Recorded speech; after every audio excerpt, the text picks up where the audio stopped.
na Câmara. Vamos ver, hoje vai ser dureza. Zé, vamos receber Eu aqui já o, dancei. o Ranier Bragon, né? A gente depois faz uma síntese das apostas, mas é mais ou menos aquilo que você tinha dito. Se Não, tiver bet aí, vai se tiver corretamente ser bet no taxado nome, vai tomar uma taxação na cabeça. como é no mundo inteiro, né? Exato. Vamos receber o Ranier Bragon aqui com a gente para conversar um pouco sobre Receita Federal. O Ranier está com essa mania de pintar a barba de branco, como eu, conheço há bastante tempo lá da Folha. Tá bonito de barba, Ranier, mas tá pintando de branco, cara? Pintando a barba, o cabelo, tudo de branco. Tá ótimo. Tô seguindo o mestre. São Bom te ver, luzes. cara. Luzes invertidas. Muito bem.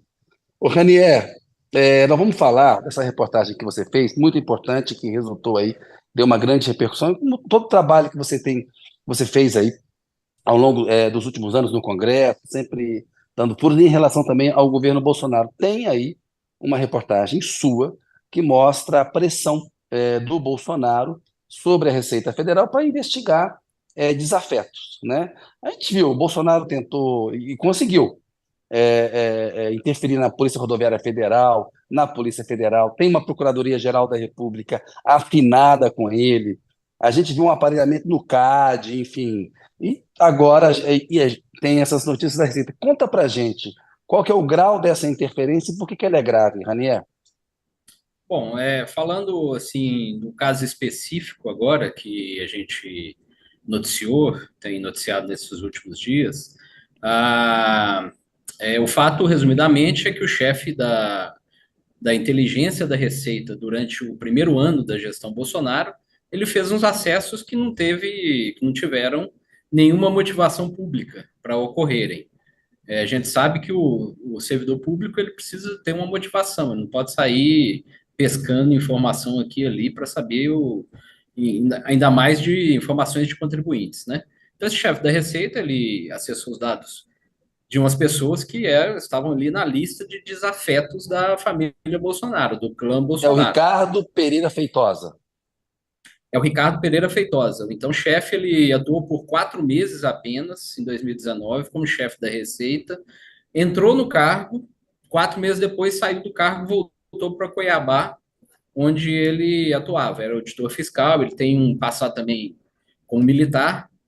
Então, esses acessos foram as 3 pessoas específicas, né? O então coordenador das investigações do caso das rachadinhas no Rio de Janeiro, chefe do Ministério Público do Rio de Janeiro, autoridade das mais importantes na época, e 2 políticos que haviam rompido ali com a família Bolsonaro. Eram aliados, mas logo no começo ali, 2 meses romperam, que era o ex-ministro Gustavo Bebiano e o empresário Paulo Marinho. Então, a gente ainda não tem, pelo que veio a público, pelas apurações, não há como dizer que houve uma ordem, houve uma determinação expressa de A ou B, ou do presidente, ou de quem quer que seja.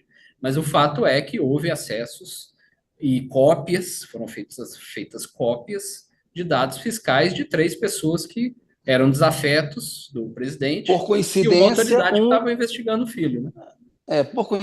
um investigava um esquema da família Bolsonaro, conhecido, a rachadinha, e o senador Flávio Bolsonaro e o próprio ex-presidente Jair Bolsonaro e o Carlos Bolsonaro também tem investigação contra eles nesse sentido, né, suspeitas contra eles, e dois personagens que foram aliados importantíssimos em 2018 e depois brigaram com o Bolsonaro, né? Então a coincidência é essa, né? É investigar desafetos de quem te investigava. Fala, Exato. Zé. Não, eu quero te perguntar, Rani, é o seguinte: conta um pouquinho para a gente dos antecedentes, tanto do Feitosa, ele tinha qualificação para assumir o cargo de chefe da inteligência da Receita, que é um cargo essencial, né? É o cargo que investiga lavagem de dinheiro, evasão, é onde você vai buscar o dinheiro que você não arrecadou, né? Precisa ser alguém muito qualificado. E segundo, outros indícios de interferência política do Bolsonaro. Vou falar apenas lembrando um caso, também no Rio de Janeiro, envolvendo lá o Porto de Itaguaí, né? Bom, sobre a qualificação do Feitosa para o cargo, realmente é uma coisa que caiu ali na Receita, na época, como uma nomeação, no mínimo, polêmica. Ele Ele surgiu, ele trabalhava até então em Cuiabá, surgiu no cargo e, como eu disse, ficou 4 meses no cargo. E a justificativa, Zé, na época, para a exoneração dele, esses 4 meses, foi justamente a apuração que a gente tem, né? Uma rebelião ali em off, uma interna de pessoas que estavam ameaçando deixar os cargos justamente em oposição a essa gestão que era uma pessoa, um estranho no ninho, vamos dizer assim. E sobre esses casos de interferência, você está citando alguns, mas eu posso falar também sobre o caso do que o próprio Flávio Bolsonaro ele movimentou ali vários órgãos públicos sob o argumento de que ele, Flávio, estava sofrendo acessos ilegais e motivados a seus dados e que esses dados estavam alimentando as investigações do Ministério Público. Então, ele movimentou, a Receita movimentou servidores, o GSI foi acionado, a ABIN, etc. Isso foi lá no final de 2020 para tentar achar esses servidores que estariam fazendo devassas ilegais em relação ao Flávio. Então, essa foi uma. Outra também, a gente pode citar o caso do atual corregedor da Receita, o João José Tafner. Ele foi colocado no cargo, tem mais ou menos um ano, ele tem mandato até 2025.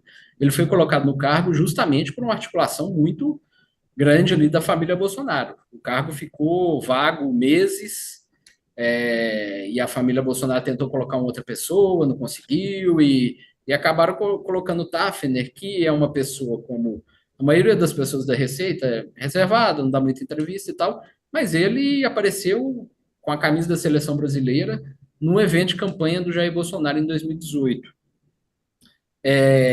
Então, houve, em relação à Receita especificamente, né, especialmente, houve muitas ações ali durante o governo Bolsonaro que são questionáveis, que merecem investigação muito rigorosa sobre elas. Talvez valesse a pena você contar para o público que a carreira na Receita Federal é uma carreira de Estado, né? Você tem. É uma turma de excelência. Não estamos falando do boteco da esquina, a gente está falando de uma das carreiras de maior prestígio no serviço público, especialmente no serviço público federal. Conta para a gente como é que funciona a Receita, quem são os funcionários da Receita, como é que você faz para entrar na Receita, como é que é a qualificação deles.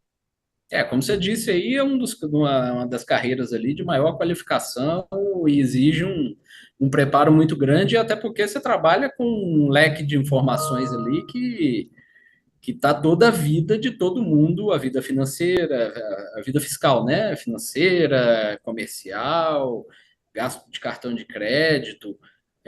As bases que a Receita Federal tem hoje, as bases dos contribuintes, é uma coisa assim gigantesca e são várias bases, né? Então, há vários cargos de Estado que exigem uma qualificação, mas o da Receita em especial, ele, como de fato você falou, é uma coisa que exige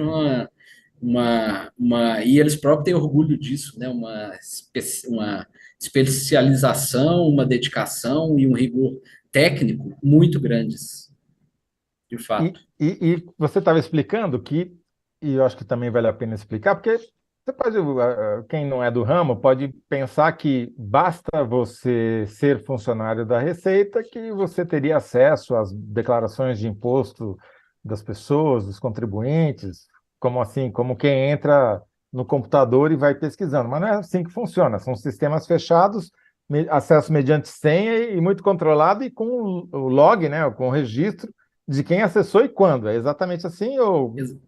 Exatamente assim, até é um princípio básico, né? Todo servidor, ele tem que agir por motivação, ele tem que ter uma motivação justa, formal, para ele agir, e isso está ligado ao princípio da impessoalidade da Constituição também, né?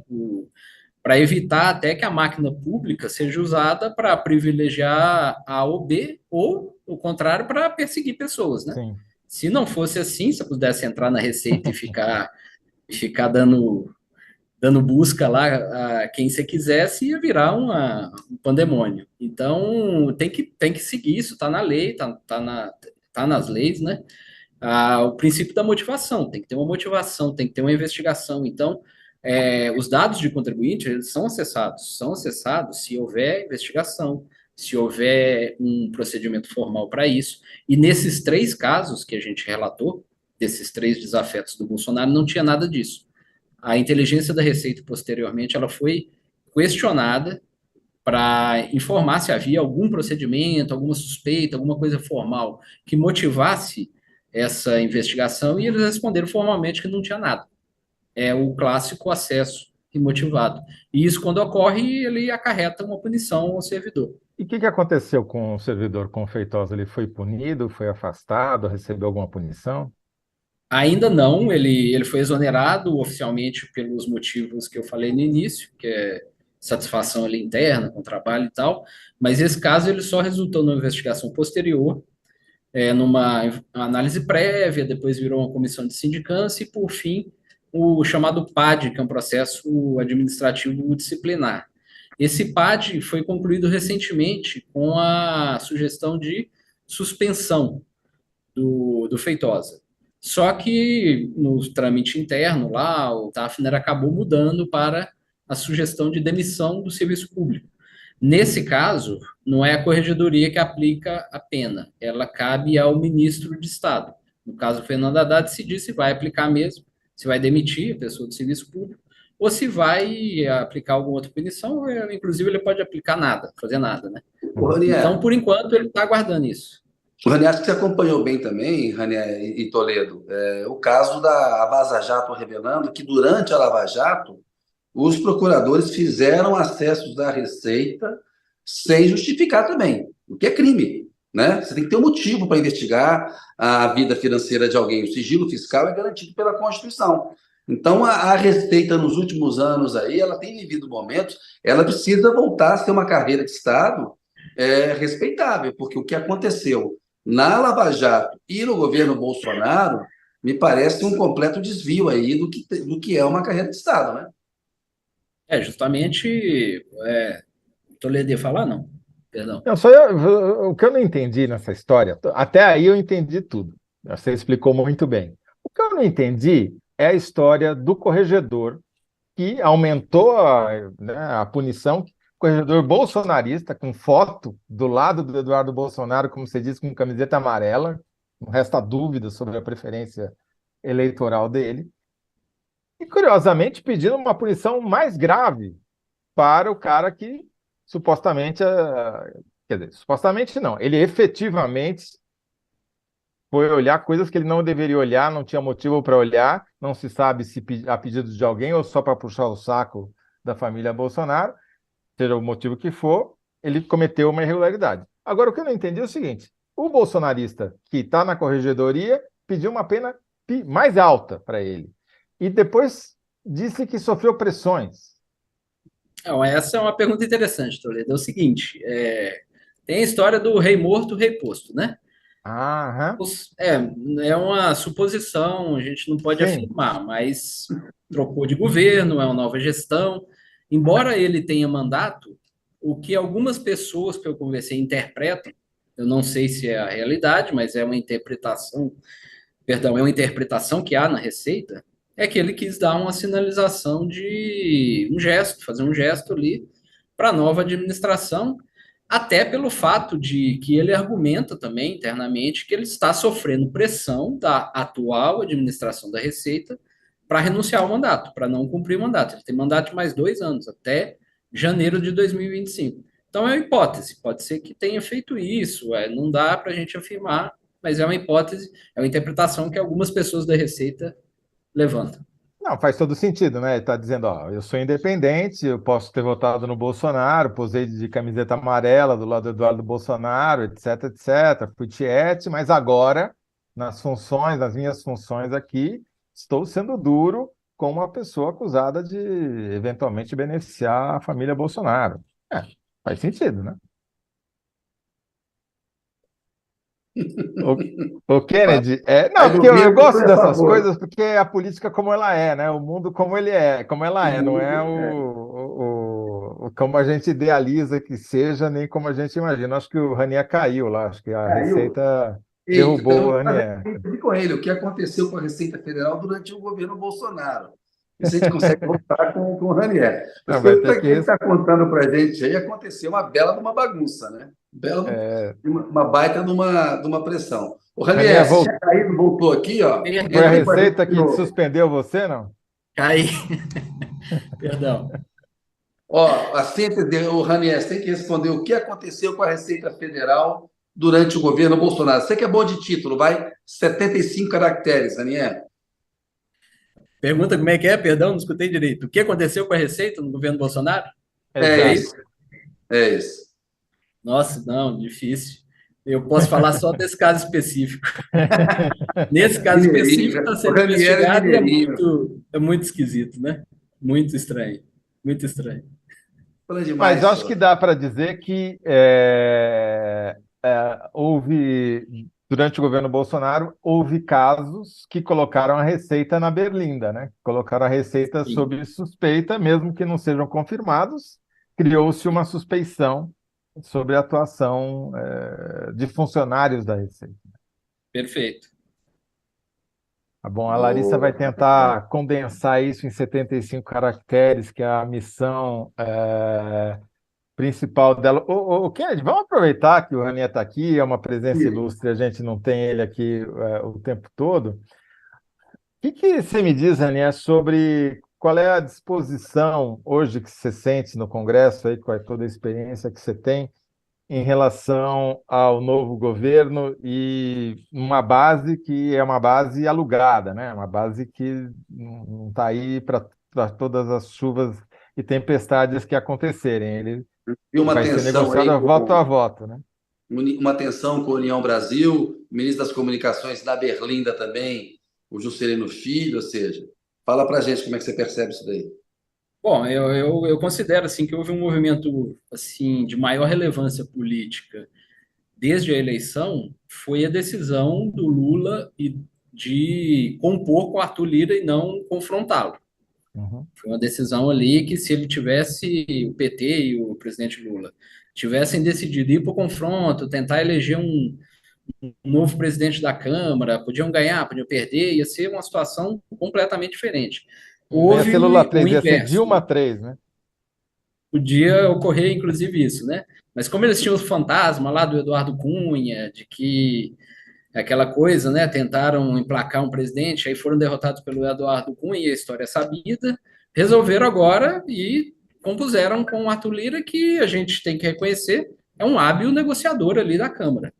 Não, e não é só Ele. Eduardo Cunha, não, hein, Ranier? Severino Cavalcante também. O Lula tomou uma rasteira do Severino Cavalcante quando presidente Isso, e a tomou Dilma do naquela Eduardo época Cunha. que. É, Isso, o PT rachou em dois candidatos e acabou surgindo o Severino, justamente. Tinha esses dois fantasmas. Então isso. resolveram compor com o Arthur Lira, e ele é assim, tem uma habilidade muito grande ali, tem um arco de apoio muito grande. Ele é fato assim que ele montava a base do Jair Bolsonaro e aprovava os projetos do Bolsonaro muito em função do orçamento das emendas de relator, que agora diminui um pouco, mas não acabou. Então ele continua com isso e tal. Ainda não teve um teste assim efetivo, forte, de um projeto que cause divergência, que vá testar a base do governo, a base real que o governo tem. Isso deve ocorrer agora com a votação da medida provisória do voto do CARF, da medida provisória que reordenou a esplanada, né? Porque tem uma resistência ali do COAF voltar para a Fazenda, o COAF pode continuar no Banco Central. Então, ainda não há um teste, mas o governo ele está tentando fazer essa ampla aliança, né, com esses três partidos. União Brasil tem muita divergência ainda, vai ter dissidência, certamente vai ter dissidência, mas vai ter dissidência também no centrão pró-governo, principalmente no PP do Arthur Lira, vai ter voto até no PL para o governo. Então, é uma base que ele começa, assim, eu considero que é robusta, mas que ainda carece de uns testes mais fortes para saber qual que é o real peso dela. Teste mesmo é a reforma tributária. A gente acompanha isso há 3 décadas, você acompanha há muito tempo também, né? Você acha que dessa vez tem uma chance de sair? Porque o API, o Bernardo API, está cuidando disso no âmbito da Fazenda, ele quase conseguiu ali no governo Temer levar essa coisa para votação. Aí, de novo, se empacou. Você acha que sai dessa vez, Daniel? É uma boa chance, assim, porque eu cheguei em Brasília aqui para o Congresso em 2002. Você já estava aqui há uns 30 anos, né, Kenneth? Mais ou menos. Você já ouvia mais do que eu, né? Eu cheguei aqui, eu Nossa já Senhora, ouvia a desde voz. criança eu via. Hã? Desde antes, Desde exatamente. criança. Mas agora é como é começo de governo, né? Sempre começo de governo tem alguma coisa que se encaixar ali vai. Então, eu acho que é uma. Se não for agora também, não vai mais hora nenhuma, É, né? Mas exatamente. governo Fernando Henrique, o Toledo estava no painel, eu fui para o painel, só se falava em reforma tributária, governo Lula, governo Dilma, governo Exato. Temer, enfim. Eu Acho que tenho uma começou no picuinha. Figueiredo ali, né? Não, é todo governo. Todo governo fala em reforma tributária. E aquela expressão que não significa nada, né? Que pode ser reforma tributária para aumentar a tributação de Sim. rico, ou pode ser para aumentar a tributação de pobre, né? A expressão em si é insignificante. A questão é para que lado o negócio vai apertar, né? Vamos ver como é que vem essa proposta. Eu queria fazer uma última pergunta para o Ranier, Kennedy, que é o seguinte: e o caso do Juscelino, o ministro das Comunicações, né? Já foram várias denúncias aí, essa semana surgiram novas, cavalo de raça, diária paga sem ter agenda oficial, voo com avião da FAB para uma viagem que caracterizava como uma viagem de interesse pessoal dele e tal. No Congresso, dá-se de barato que ele permanece ou que ele cai? Ou se não dá-se nada? Ó, Toledo, assim, pelas denúncias no Congresso, você sabe também muito bem que não depende muito das denúncias ali, né? O Sim. Congresso se movimenta por outra lógica. Há muita reclamação contra o Juscelino lá, mas pelo fato de supostamente ele não representar boa parte da bancada do União Brasil. Essas denúncias contra ele, eu particularmente, obviamente, considero muito graves. Tem o agravante também dele não se manifestar, né? Isso é um fato assim que na Uhum, República a gente não pode aceitar, né? Você é um ministro de Estado, você é acusado de alguma coisa e você simplesmente não vou falar. uhum. Então é uma coisa meio muito absurda, né? Mas o Congresso é outra lógica. Ali ele vai permanecer, ele vai ficar na dependência de como ele vai lidar com os pleitos dos colegas, que os colegas têm pleitos ali os mais variados. Se ele lidar com isso, ele fica no cargo mesmo que as denúncias escalem aí uma, um- uma altura aí muito maior do que hoje. Hoje eu Bom, falei lá no Palácio, Toledo e Ranier, o Juscelino está fora do país, né? E o Lula quer conversar com ele pessoalmente. Ainda não teve essa conversa, não. Então me parece que o gato subiu no telhado. agora vamos lembrar que a Dilma começou a cair quando ela inventou um negócio chamado faxina no governo dela, ainda em 2011 ali, né? E começou com isso, tirando um ministro aqui, um ministro ali e tal, deram o nome a imprensa chamou de faxina e foi desaguar no que E era no desagou PL, lá se no lembra, Congresso. né? Era no PL lá. Onde mais, senão? Aí a relação com a União Brasil é complicada, porque também ali os candidatos a substituir também não são a prova de problema, não. Então uma coisa complicada ali para lidar, viu? Pode ser. O risco é esse, é substituir 6 por meia dúzia e você só trocar o escândalo, né? Sai cavalo, entra sei lá o quê, né? Agora, esse negócio de cavalo, não tem nada a ver com nada, mas eu sempre me admiro, porque eu não conheço ninguém até hoje que ganhou dinheiro com cavalo. Cavalo come, não come, ao contrário do que diz a lenda, não come alfafa, não come pasto, ele come dinheiro, né? Um cavalo de raça, assim, 1/4 de milha, como é o caso dele, pô, só come, são uns monstros, pesam 600 quilos esses cavalos. Só.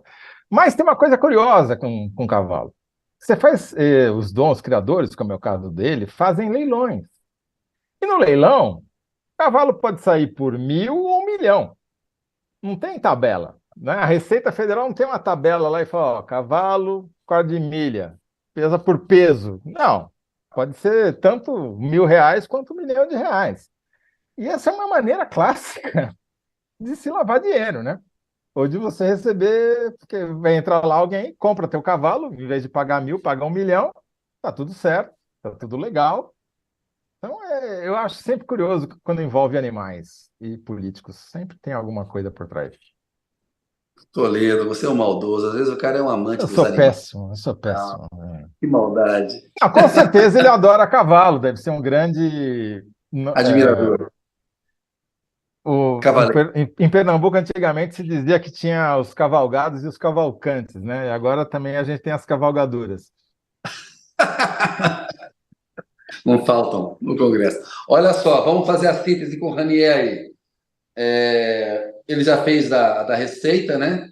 Dessa parte política aí de governo Lula, Ranier, tá faltando um grande teste, né? Para provar essa base, é isso, né? Sim, Falta um grande teve teste. teve a eleição dos presidentes da Câmara e do Senado, né? Teve ali um testezinho e tal no Senado, mas com o começo do trabalho agora, depois do Carnaval, vão vir essas medidas provisórias, algumas delas com uma divisão muito grande, o governo até já aceita ceder em alguma outra coisa, mas é isso, vão ser os primeiros testes ali da montagem da base do Lula, para ver, por exemplo, essa dúvida aí que você falou do União Brasil, né? Como é que vai Uhum. votar? Vai ter dissidência, mas o tamanho da dissidência, qual que vai ser? Então, tá por vir aí uma base sólida ali, tem que ser uma coisa em torno de 65, 70%, né? Que é o 60% é o mínimo para você aprovar a mudança na Constituição. Então tem que ter sempre uma gordurinha. Então é coisa de 70%, é muito voto, né? Quanto menor a margem, mais caro o voto, né? O Lula está muito empenhado nisso, né? Ele falou que não é o governo, não é o Congresso que depende do governo, é o governo que depende do Congresso, né? Ele tem Exato. repetido muito isso daí. Tá com isso na cabeça, eu acho que é um pouco o reflexo do que a Dilma viveu nos últimos anos. É fato que o Congresso se fortaleceu e que o Lira opera numa lógica Eduardo Cunha 2.0 ali, né? Ô, Ranier, brigadão, velho.